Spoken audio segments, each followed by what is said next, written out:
nervous yet? Are you? Go ahead, you can come out and say it. It's normal. This is how things go on potentially franchise-altering days when you are a fan or follower of that team. It's perfectly normal. You know who's not nervous? Like at all? Kevin Colbert and Mike Tomlin, that's who. Good morning to you. Good Thursday morning. Happy draft day. I'm Dejan Kovacevic of DK Pittsburgh Sports. This is Daily Shot of Steelers. Comes your way bright and early every weekday morning. If you're into baseball and or hockey, I also offer up daily shots of Pirates and Penguins. The Steelers' turn is number 24 in tonight's draft. If you're one of those people who only cares about the Steelers pick and you don't really pay much attention to the rest of the draft, I can offer you some advice, only don't hold me to it, to tune in around 10 minutes to 11, meaning 11 p.m. My understanding and expectation based on people whose job it is to know this sort of thing is that the Steelers will be picking sometime after 11 p.m. And yes, this thing runs that long. Who will they take? Why will they take them? And if they don't take the player/position that everyone wants, how will they fill that need? All of that is going to become so much clearer by the next time you and I communicate tomorrow morning. It's amazing the amount of new information and new context we'll have regarding the state of the Pittsburgh Steelers by tomorrow morning. But we really will. We really will. Something I like to think about before events like this. You know, they on one hand, they get excessive buildup and hype, and on the other hand, I don't know that they're appreciated enough for how much they can change things. Did any of us, for example, know in 2017 the kind of impact that the number 30 overall pick was going to have on this football team in this city, meaning T.J. Watt, of course? We couldn't have even come close to guessing. We thought it was cool that they got JJ's brother. Remember? It was like, hey, they got JJ's brother. Yeah, I mean, if he's even half as good as JJ, that's all right. That was the immediate reaction, along with linebacker. But it played out the way it did, and we couldn't have seen it. Not the day of, not the day after. But it's a massive, massive thing. It really is. I hope that they get Najee Harris. I really do. I feel like that's the franchise-altering, changing thing that they can do in this draft. He's been my guy for a while now. I have processed every other feasible possibility that's come up, and I can't get off this one. It's not being stubborn. It's not being simple. To me, it's just the need is too great, and this player is too great a fit for that. However, there's 23 teams picking ahead of them. This portion of Daily Shot of Steelers is brought to you by the personal injury law firm of Luxembourg, Garbett, Kelly, and George. They represent people who are hurt in car accidents, who need assistance with workers' comp, who filed medical malpractice claims. The attorneys at LGKG pride themselves in doing what they say they're going to do. It's important to them that when they make you a promise, they keep that promise. This law firm has been keeping promises in our region for over 80 years. LGKG has offices in Cranberry, Newcastle, Beaver Falls, Butler, and Elwood City, and you can learn more at lgkg.com. That's the one frightening facet for me going into this. I believe, maybe I'm wrong, but I believe that if Najee Harris is there at 24, they take him. I believe that it can be exactly that academic in their heads. If he's there, they take him. I don't believe that they'll follow religiously their own internal 1 through 24 rankings. They have them. That was brought up again by Colbert and Tomlin in the press conference this week. They absolutely have a 1 through 24, but that doesn't mean you go by it. Because their 1 through 24 has a 0.0000001% chance of being the order that actually takes place in front of them. And I might actually be overestimating it with that 1 there at the end. It's infinitesimal. But they have it. And it's not as simple as, oh, okay, well, this team got that guy, so scratch him off.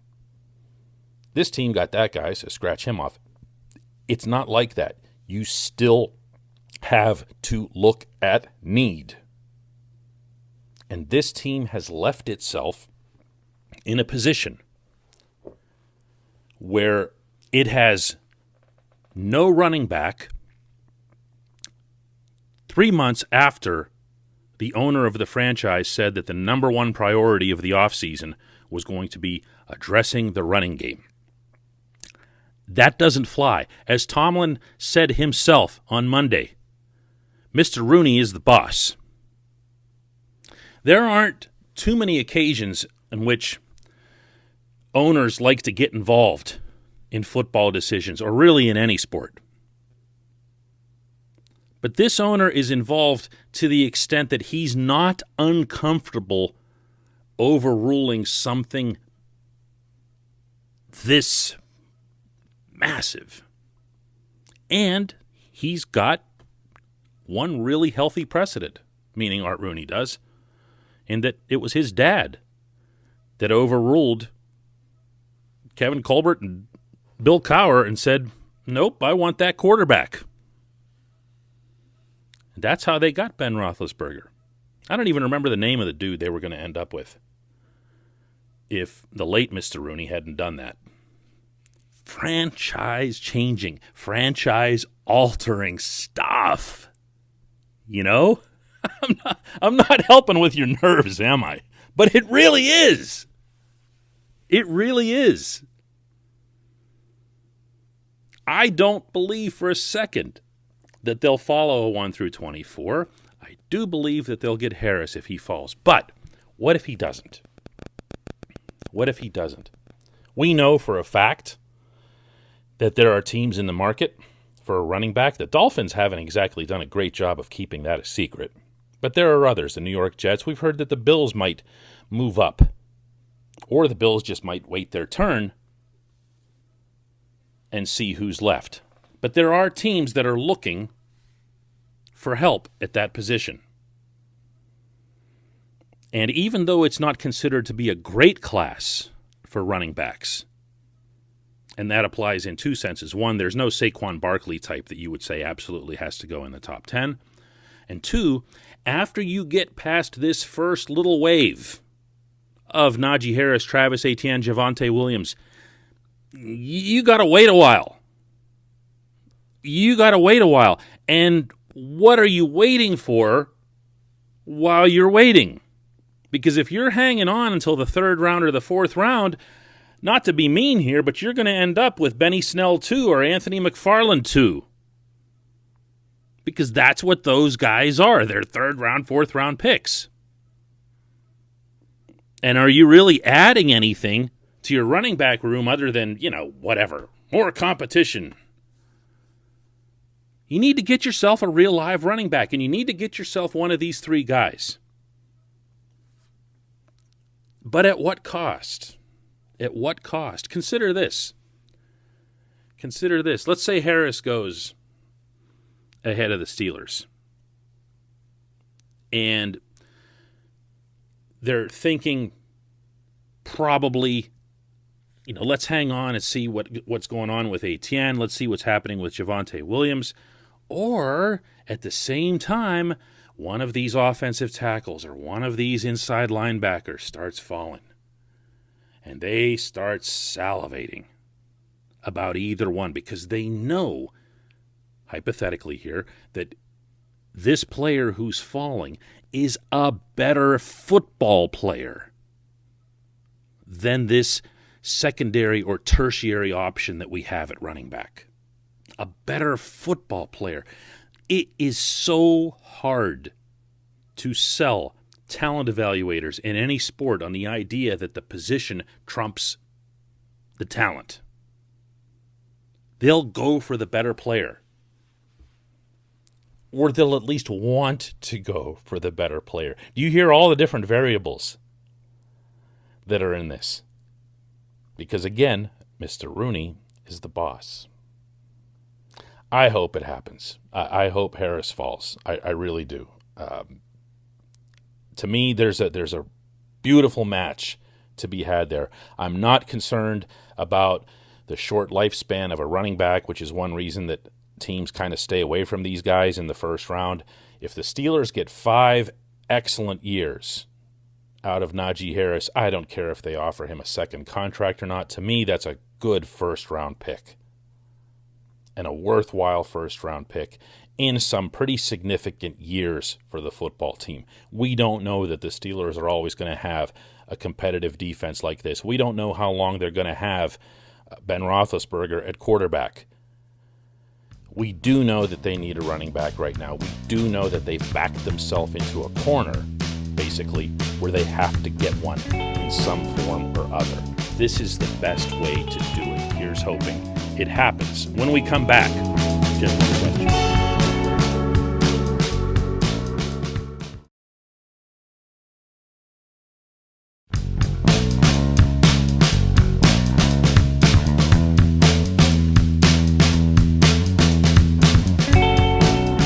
Welcome back. Time for just one question, and today's comes from Matt Hanford, who asks, we often see excited prospects taking calls from GMs and head coaches and then being announced as that team's pick. How does a team know for sure that their targeted player won't get scalped by another team 2 or 3 picks higher than them? Is there some kind of disclosure process that happens so that other teams know who is being picked and who's left available? Matt, I have a feeling that you're looking at this process through the prism of the way TV shows it, the way the internet shows it, the way reports by individual reporters put information out before it shows up on any of them, because they find out from a team source that so-and-so is going to take this and this guy. There's a lot of confusion about this sort of thing, especially through the first round of a draft, so I'm glad you brought it up. To start with the reporters, they will find out almost always from a team source who that club is going to take with the next pick. So you'll see it show up on Twitter, which is the fastest. There are other social media outlets, obviously, but Twitter is just so fast, and a lot of people, especially sports fans, flock to it for an event like this. And you'll see so-and-so to the Steelers. And if you're paying attention to Twitter, chances are really, really good you're going to find out first, well before you see anything play out on TV. So these young football players are kind of in tune with that sort of thing. So you'll see them have a reaction. You'll see the family around them have a reaction. You'll see cutaways to the team. You'll see a cell phone call being made. It might be from the agent. Now, as for the Steelers specifically, they prefer to break the news to the player directly. Mike Tomlin is the one who places the phone call. And maybe you've seen footage of some of these. The one that really got a lot of attention a few years back was the James Conner one, where Conner broke down at his home in Erie. Tomlin calls up and says, "Hey, this is Mike Tomlin. Are you ready to be a Pittsburgh Steeler? And whoever it is just like passes out with excitement and everything else here. To answer your initial question, yes, they know. The previous team has put in its pick.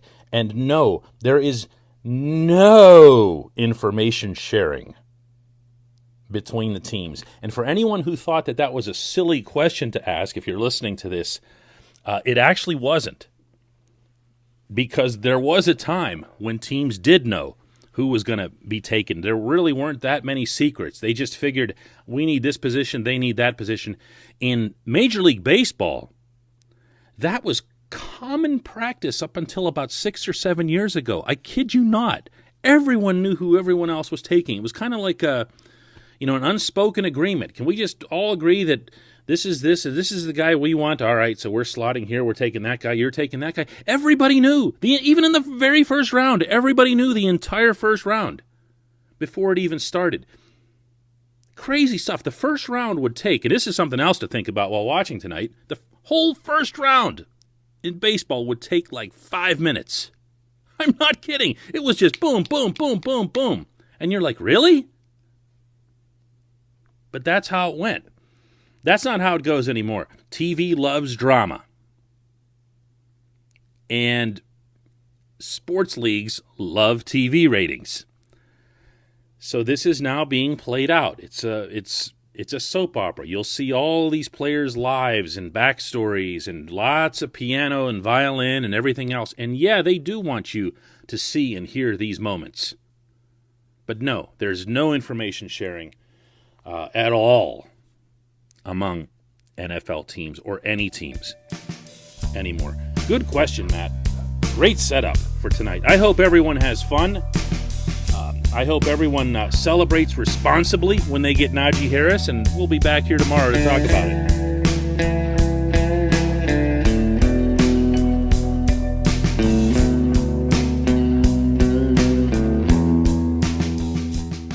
At Point Park University, in the heart of downtown Pittsburgh, they understand there's no substitute for real-world experience and career-building connections. Their innovative curriculum engages students with distinctive experiential learning opportunities. Point Park's pioneering co-op program empowers qualified students to work in full-time, paid positions with their corporate partners while earning college credits. Visit pointpark.edu/works to learn more. Career ready. That's the point. Point Park University.